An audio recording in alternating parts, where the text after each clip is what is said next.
S'il y a bien un raccourci clavier indispensable dans Final Cut, je vous dirais que pour moi c'est Shift Z. Shift Z va appliquer un zoom adapté à la taille de votre fenêtre.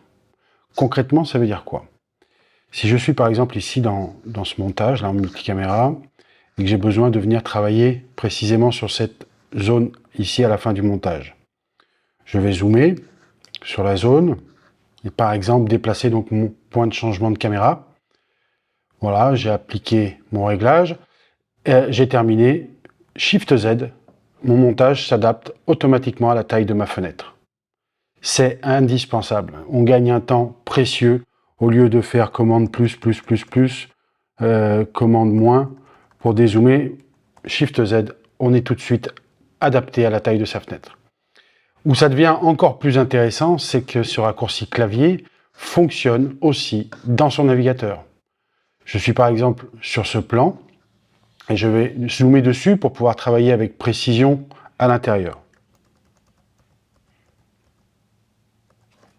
Voilà, là ça me permet d'avoir une navigation avec précision. Je vais par exemple mettre un point d'entrée et mettre un point de sortie à ce moment-là.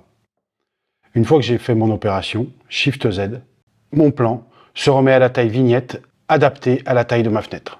Donc c'est vraiment très pratique.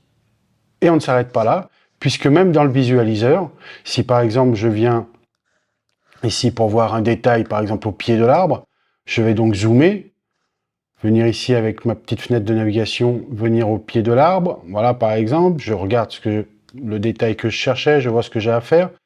Quand j'ai terminé, à nouveau, Shift Z, mon plan est à nouveau adapté à la fenêtre du visualiseur. Donc c'est vraiment très pratique parce qu'on gagne énormément de temps.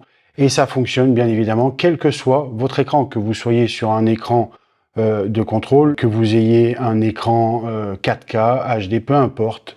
La fonctionnalité fonctionne parfaitement et applique donc un zoom adapté à votre fenêtre. Voilà, c'était une petite vidéo très courte, mais je crois très importante, et avec ce raccourci clavier, encore une fois, Shift Z, qui est indispensable.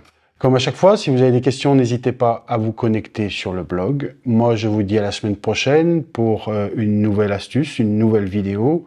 En attendant, bon montage et à très vite.